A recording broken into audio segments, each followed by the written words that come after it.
रामकृष्णारी मित्रांनो, तुमचं स्वागत आहे माझ्या आजच्या व्लॉगमध्ये। तर मित्रांनो, मी लवकर उठून गेलो ट्युशनला। ट्युशनवरून आल्यानंतर पिली कॉफी आणि बघितलं तर मम्मा काढत होती रांगोळी, कारण की आज आहे मकर संक्रांत। तुम्हा सर्वांना मकर संक्रांतीच्या खूप खूप शुभेच्छा। मग नंतर पवनवरून आणि ज्ञानू विमानतळावरून क्रिकेट खेळून घरी आले। मग आम्ही सर्वांनी खाल्ली खिचडी, कारण की आज होती एकादश। मग आम्ही निघालो वडजलला आणि आम्ही पवनचा मोबाईल लपवून ठेवला होता। मग आम्ही वडजलला गेलो आणि वडजलला गेल्यानंतर आम्ही पहिला टीव्ही लावला आणि क्रिकेटची मॅच बघायला सुरुवात केली। नंतर ही बघा पवन आणि ज्ञानूची मस्ती। मग पवन आणि ज्ञानू एकमेकांना बॉल हाणत बसले होते आणि आम्ही सगळे बघत होतो आणि हसत होतो। मग ते झाल्यानंतर आम्ही सर्वांनी खेळली आबाधबी। आबाधबी खेळायला खूप मजा आली।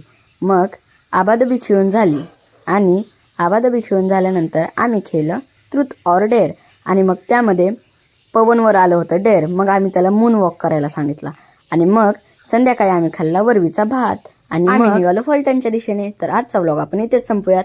भेटूयात दुसऱ्या व्लॉगमध्ये। तोपर्यंत बाय बाय आणि माझ्या चॅनेलला फॉलो करायला विसरू नका।